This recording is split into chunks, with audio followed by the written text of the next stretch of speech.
agora ouvimos o que o Senhor tem a nos dizer, ouvimos a tua mensagem para nós, já ouvimos, já cantamos, já contamos nossos testemunhos, já oramos, e agora precisamos saber a tua vontade para nós. Então, clareia nossa mente, desvende, abre o nosso coração, para que nós possamos estar dispostos a colocar em prática o teu querer nessa noite, em nome de Jesus. Amém. Amigos, vamos lá para o livro de Salmos 137. Hoje eu queria falar com vocês sobre saudade. Quem é que sente saudade de alguma coisa? Saudade é uma coisa que todo mundo sente, é um sentimento universal. Muita gente tem saudade de pessoas, tem gente que tem saudade de lugares, e eu queria falar hoje sobre saudade de casa. A gente sente mais saudade de casa quando a gente está em casa ou quando a gente está fora, quando a gente está longe de casa? Quando está longe. A saudade é uma coisa. Você vai trabalhar aqui com saudade de casa, né? Saudade é uma coisa que aumenta com a distância. Quanto mais longe, mais saudade você fica. E também aumenta com o tempo. Quanto mais tempo passa, mais a saudade aumenta. Isso é uma coisa que todos nós sabemos, que todos nós sentimos. Todo ser humano sente isso. Então, se a gente sente saudade quando a gente viaja de casa, já pensou se você fosse tirado da sua casa e levado para bem longe como escravo? E você nunca mais vai poder voltar para sua casa? Imagine como é seu coração ia ficar. Você ser arrancado aqui da sua terrinha, do seu povo, do lugar que você gosta, e ser levado para um lugar bem longe, sem ter esperança de voltar. Isso é uma coisa boa ou isso é uma coisa ruim? Uma coisa terrível, né? Você é uma ideia que você não quer nem passar pela sua cabeça. Então nós vamos ver agora aqui uma pequena história de pessoas que estavam sentindo saudade de casa. Salmo 137, do 1 ao 6. Salmo 137, do 1 ao 6. Diz assim: às margens dos rios da Babilônia, nós nos assentávamos e chorávamos, lembrando-nos de Sião. Nos salgueiros que lá havia, pendurávamos as nossas harpas, pois aqueles que nos levaram cativos nos pediam canções, e os nossos opressores queriam que fôssemos alegres, dizendo: cantem para nós um dos cantos de Sião. Mas como é que poderíamos entoar um canto ao Senhor numa terra estranha? Se eu me esquecer de você, ó Jerusalém, que a minha mão direita se resseque, que a minha língua fique colada ao céu da boca, se eu não me lembrar de você, se eu não preferir Jerusalém, a minha maior alegria. Então, só contextualizando aqui para vocês. Aqui, os judeus tinham sido tirados da terra deles, assim como eu disse para vocês, tinham sido levados para a Babilônia. E lá, na beira do rio, na margem do rio, eles ficavam todos juntos ali chorando com saudade de casa. E o que era que as pessoas que levaram eles cativos, o que é que eles mandavam eles fazer? Cantar. Mandavam eles ficarem cantando harpas, mandavam eles dançar de alegria. Mas será que dava para cantar? Será que dava para cantar? Será que dava para pular de alegria estando com saudade de casa? Sim ou não? Não. Não tinha como eles festejarem, não tinha motivos para eles ficarem alegres, sendo que eles tinham sido arrancados da terra deles e estavam ali na terra estranha. Então, por isso, aquelas pessoas ali estavam com muita saudade de casa, estavam longe da terra deles e não tinham motivos para ficar alegres. Eu queria falar sobre isso, que todos nós também temos saudade de uma casa, todos nós temos saudade de um lugar. Muitas pessoas não sabem o que é isso, não sabem definir isso em palavras, mas é verdade que todo ser humano tem saudade de casa. Mas primeiro, o que é uma casa? Se você perguntar para o pedreiro vai dizer que a casa é o quê? Uma construção. Hein, Isaías? O que é uma casa? Você que construiu tantas casas, como é que você definiria uma casa? Você definiria como um conjunto de parede, né, de chão, tijolos, cimento. Um pedreiro, uma obra, um pedreiro definiria assim. Mas casa para outras pessoas é um lugar de segurança, é um lugar de conforto, né? Tem gente que A pessoa vai para o trabalho, vai para a escola, vai para vários lugares, mas já vive com saudade de casa, como Felipe disse. Quem dera que eu chegue em casa logo, vou me deitar, com saudade da minha cama, saudade da minha reninha, né? O nosso ponto seguro, nosso ponto de refúgio é a nossa casa. Mas sabia que tem gente que é ao contrário? Tem gente que prefere não ficar em casa durante o dia todo, prefere ter qualquer outro lugar do que em casa. Tem gente que é assim. Eu conheço um idoso, um senhor, ele acorda de 6 horas da manhã e passa o dia todo andando por Açu sem parar. Só vem para casa para dormir, porque ele não gosta de ficar em casa. Ele não gosta de ficar em casa. Em casa é tão ruim que ele prefere ficar andando no sol quente do que ficar em casa. Então, para uns a casa é um lugar de conforto, para outros a casa é um inferno, né? Mas para uns também a casa é um lugar de identidade, é um lugar de origem, um lugar de onde você saiu. Quem aqui nasceu, cresceu e vive na mesma casa? Pouca gente, só os mais novos, né? Você nasceu e cresceu na mesma casa? Não mora mais na mesma casa. Ariane nasceu e cresceu na mesma casa. Eu também. Tereza se mudou. Acho que a maioria aqui nasceu no canto e se mudou, né? Mas quando você volta para a casa onde você nasceu, o que é que você sente quando você volta para a casa antiga? Quando você anda assim pelos cômodos, o que é que você sente? Quem ainda está com a casa em pé? Saudade, recordações, memórias, né? Naquele canto ali eu brincava ali com meus brinquedos, naquela janela ali uma vez eu caí, né? Cada cômodo, cada canto da casa traz uma memória, traz uma recordação. Então a casa é isso. Mas tem pessoas, a maioria das pessoas, a humanidade como um todo, ela não se sente em casa em lugar nenhum. Não sente um lugar, não sente esse lugar de refúgio, nem em casa, nem na escola, nem entre amigos, nem entre família, em lugar nenhum. Tem pessoas que vivem por aí deslocadas, como se estivessem desabrigadas, sentindo que não tem um lugar onde elas possam se sentir completas. E é assim que a humanidade vive, com saudade, sentindo falta de alguma coisa que elas não sabem definir. E esse vazio que existe no nosso cérebro, esse lugar que fica vazio, que fica sem nada, ele é definido na ciência como o ponto de Deus. Esse lugar ele fica bem aqui em cima da orelha. É um lugar que nosso cérebro, que é responsável pela nossa memória, pela audição, pela criatividade e pela espiritualidade.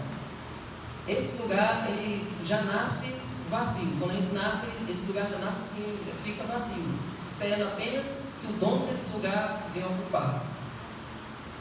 Então esse mesmo lugar é onde você tem as suas melhores ideias, é onde você tem as suas emoções, é onde você raciocina, mas também é um lugar destinado à religião, destinado à espiritualidade, destinado à fé. Todas as pessoas que ocupam esse lugar com a fé, elas são mais saudáveis. As pessoas que dedicam um lugar para a fé no seu dia a dia, quando elas ficam doentes, elas se recuperam mais rápido. E o poder da oração, o poder da comunhão ajuda elas a terem um norte na vida, a terem uma direção. As pessoas que deixam aquele lugar vazio a vida toda, que nunca ocupam aquele lugar com a fé, qualquer problema, qualquer dificuldade, elas ficam desesperadas porque elas não têm um norte traçado, elas não têm um objetivo. A fé, ela nos dá uma certeza de que tem alguém olhando por nós, que existe alguém cuidando de nós. Amém? Então esse é o ponto de Deus, é o lugar que Deus deixou alugado na nossa cabeça. E Ele só pode ocupar se a gente deixar. Se a gente não deixar, ele permanece vazio. E aí o que acontece quando esse lugar fica vazio? Quando esse lugar fica vazio, Satanás tenta ocupar com outras coisas. Sabe quando você está com fome na hora do almoço e você tenta enganar o bucho com bagana, com pirulito, com confeito? Você fica saciado comendo bagana? Chocolate, bolacha recheada? Você passa um bom tempo só comendo bagana, você fica com o bucho cheio, você se sente saciado? Júlia disse que fica, Júlia disse que é diferente.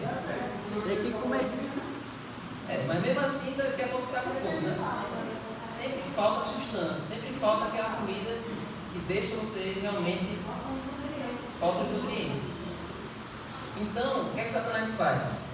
Ele não dá o nutriente, ele não dá a comida para você ficar satisfeito. Ele vai preencher você com baganas, ele vai preencher você com besteiras para você achar que está satisfeito, agradou seu paladar, mas não contribui para a sua saúde. Satanás faz isso. E aí ele vai preencher com várias coisas. Me diga aí uma delas. O que é que Satanás pode usar para tentar preencher o nosso vazio? Redes sociais, né? As pessoas se enganam com as redes sociais, achando que ali expondo a sua vida, ali se mostrando para os outros, ali está comendo. Tire o laranja, o efeito. Então, as pessoas pensam que nas redes sociais, expondo, mostrando a sua vida toda para os outros, ela vai ser mais aceita, as pessoas vão curtir mais a vida dela, vai se tornar como se fosse famosa. Mas a verdade é que elas vão se tornando cada vez mais sozinhas, cada vez mais reclusas, achando que tem vários amigos, mas a verdade é que no fim do dia elas continuam sozinhas. O dinheiro também é uma bagana que Satanás usa para preencher o vazio. Se o dinheiro trouxesse felicidade, será que todos os ricos não seriam felizes? Todo mundo que tem dinheiro não seria feliz? Mas quantos vocês conhecem que são ricos, mas também são insatisfeitos, também são infelizes? Pois é. Relacionamento. Relacionamento traz felicidade?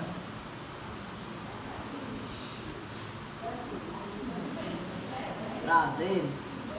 Agora dividiu, né? Relacionamento, ficar pulando, relacionamento. Quanto mais pessoas eu me relacionar na vida, mais feliz eu vou ficar. Será que isso é verdade? Agora formando, né? Tem pessoas que desde a adolescência entram na vida adulta, sempre pulando, de galho em galho, achando que isso vai saciar o desejo que ela tem, a busca pela felicidade que ela tem, e isso também não preenche, né? A última vez que eu fiquei sabendo que esse casal era 7 ou 9 vezes. Também 7 vezes para o Júnior não se casou. Gosta de casal, né? Gretchen também não se casou muito. Quem não gosta de casar? Gosta de ficar só pulando, né? Só por ficar. Isso é comum entre adultos e adolescentes, todo mundo.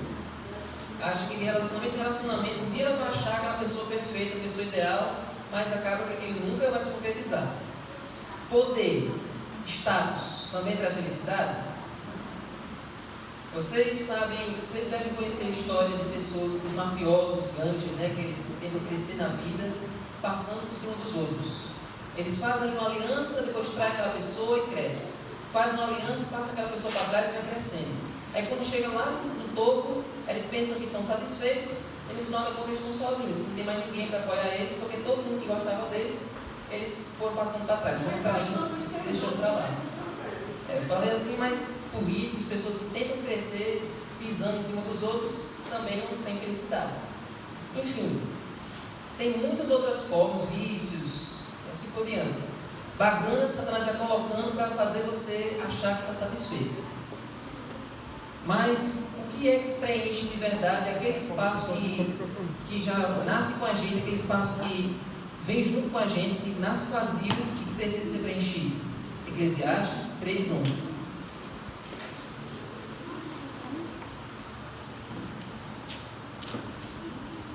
Eclesiastes 3:11.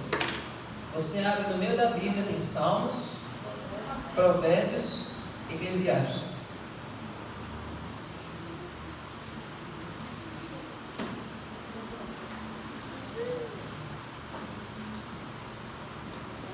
Eclesiastes capítulo 3, versículo 11.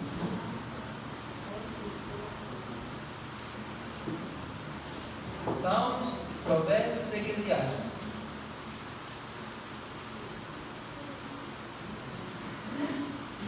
Versículo 11. Capítulo 3, número grande, versículo número pequeno, 3, verso 11. Palavras do homem mais sábio do mundo. Olha o que diz: Deus fez tudo formoso no seu devido tempo. Também pôs a eternidade no coração do ser humano, sem que este possa descobrir as obras que Deus fez desde o princípio até o fim. Deus colocou a eternidade no coração do ser humano. Tem como o infinito caber no finito? Uma coisa que não tem fim caber numa coisa que tem fim, que é o ser humano? Uma coisa gigante caber numa coisa pequena? Não, né? Todos nós nascemos sentindo essa falta de eternidade. Sabe por quê?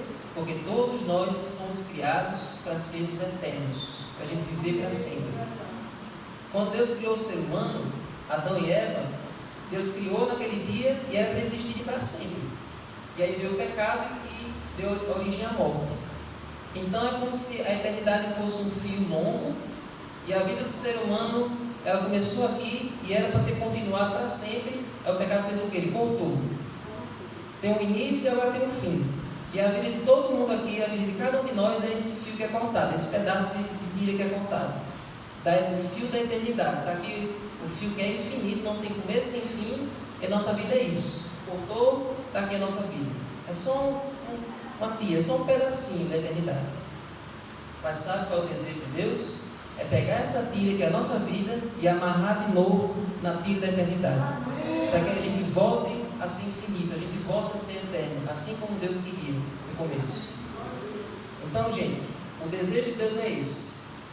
Então, esse espaço do nosso cérebro só pode ser ocupado por Deus. Quando Deus preenche esse lugar, aí tudo fica completo, tudo fica satisfeito, não fica faltando nada, tudo mais se ajeita. Então, nada mais preenche esse lugar. Se um carro é feito para rodar com diesel, ele não vai rodar com outro combustível, não é verdade? Então, a nossa mente, ela só foi feita para funcionar se Deus estiver no controle. Quando a gente tenta colocar a gente no controle, aí a mente entra em parafuso, a mente, ela fica desgovernada. Então, gente, nós fisicamente, nós pertencemos a esse mundo, mas psicologicamente, mentalmente, espiritualmente, nós pertencemos ao céu. Amém? Então, quando é que nós vamos voltar para a casa que todos nós sentimos saudade? Uma saudade que muita gente tem, mas não sabe de onde é. Quando é que nós vamos voltar para esse lar, para essa casa de onde nós pertencemos? Vamos lá para João 14, de 1 a 3. Muitos de nós sabemos esse verso de cor, mas quem não conhece, pode conferir na Bíblia. João 14, de 1 a 3, é o quarto evangelho, Novo Testamento.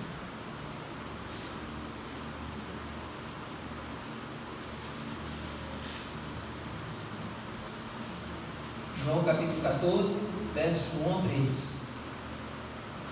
Quando é que nós vamos voltar para essa casa de onde todos nós temos saudade? Todos nós hoje estamos como aquele povo que ficou na beira do rio chorando com saudade de casa. Quando é que a gente vai voltar? Diz assim, eu vou ler na versão mais comum, que é a Ara. Não se turbe o vosso coração. Credes em Deus, crede também em mim. Na casa do Pai há muitas moradas. Se assim não fosse, eu vou teria dito, pois vou preparar-vos lugar. E quando eu for e vos preparar lugar, voltarei e vos receberei para mim mesmo, para que onde eu estou, estejais vós também. Amém? Gente, se a gente tem saudade de casa, Deus tem muito mais saudade do que nós. Sabia? Que Deus tem muito mais saudade de nós do que a gente tem dele. A gente precisa aprender a ter saudade de Deus na vida. O ser humano nasce já não querendo ver Deus. O ser humano já nasce querendo distância de Deus. Ele gosta do que é ruim. E com o tempo a gente aprende a gostar de Deus e querer ficar perto dele. Mas Deus, desde que a gente nasce, Ele é querendo ficar perto. Ele é com saudade de nós. Lá no Jardim do Éden, Deus conversava com o ser humano face a face. Adão e Eva era uma comunicação todo dia. Deus ia e conversava com o ser humano. E aí o pecado afastou, o ser humano deixou de ouvir, depois deixou de ver, e aí nós hoje nem vemos nem ouvimos mais em Deus. Mas aí Deus foi sempre querendo chegar perto do homem. Deus mandou construir o santuário, depois Deus veio através de Jesus, mas o plano de Deus para ficar perto de nós vai se concretizar quando Ele nos levar para morarmos junto com Ele. Amém. E sabe, quando você estuda lá Apocalipse, os últimos capítulos de Apocalipse, quando você estuda sobre a Nova Jerusalém, sobre a Nova Terra, eu já disse isso várias vezes aqui nos estudos, mas é sempre bom de relembrar que a Nova Jerusalém não vai ser uma cidade comum. uma cidade convencional, que a periferia é longe do centro, quem mora lá no Feliz Açu fica longe do centro da cidade, né? Quem mora no Paraty fica longe. A Nova Jerusalém não vai ser assim. Quando você vê as características da cidade, é como se a cidade toda fosse um grande hotel, em que todos os quartos, todos os apartamentos ficam à mesma distância do centro. O centro da cidade é o trono de Deus. E todos os salvos de todos os tempos vão morar juntos na mesma cidade, à mesma distância do Criador. É como se Deus fosse aquele pai que sente saudade dos filhos e fica feliz quando os filhos vêm visitar. Então Ele quer todos os filhos morando no mesmo lugar junto com Ele por toda a eternidade.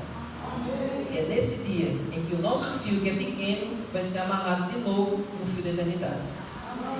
E é nesse dia que a nossa saudade vai ter fim, que a nossa saudade vai acabar. E para isso, eu queria, para terminar essa mensagem, eu queria contar uma pequena história sobre voltar para casa. E conta que no tempo da Segunda Guerra Mundial, os exércitos da guerra, eles tinham que bolar uma estratégia para mandar uma mensagem para a base. O exército estava lá na guerra e ele precisava mandar mensagens para a base militar. Só que ele não tinha como mandar um mensageiro. Muitas vezes as condições estavam tão ruins que não tinha como mandar uma pessoa com carta, não tinha WhatsApp na época, não tinha como fazer ligação, né? Então, quando o exército queria se comunicar com a base, ou quando a base queria se comunicar com o exército, o que é que eles faziam? Eles mandavam um avião, soltavam um agente com paraquedas, e esse agente caía levando uma mensagem para aquele exército. Só que esses agentes que caíam com paraquedas não eram pessoas, eram pombos-correio. Eles soltavam esses pombos-correio, eles amarravam a mensagem no pé, na perninha do pombo, e soltavam o pombo com aquela mensagem, com um bilhetezinho, e aquele pombo ia até onde estava o exército, o general lá pegava a mensagem, e aí mandava outra mensagem pelo pombo de volta. E talvez a história mais famosa desses pombos-correio, sim, porque esses pombos-correios faziam essas missões, eles eram condecorados. Quando eles cumpriam as missões, quando eles faziam o que era mandado, quando eles voltavam para o país deles, eles recebiam medalha, tinha uma cerimônia para condecorar os pombos que cumpriam a missão deles. A maioria dos pombos, eles eram acertados por uma bala perdida, algum caça vinha, o pombo batia no caça e morria, mas os pombos que sobreviviam, que cumpriam a missão, eles recebiam medalha de honra. Eles tinham, né? Eles eram soldados também. Os cachorros policiais, né? Também recebem. Pois é. E o pombo mais famoso deles o nome dele era William. O exército lá dos britânicos estava cercado pelos alemães. Os alemães estavam cercando eles de todos os lados. E eles estavam começando a passar fome, os britânicos.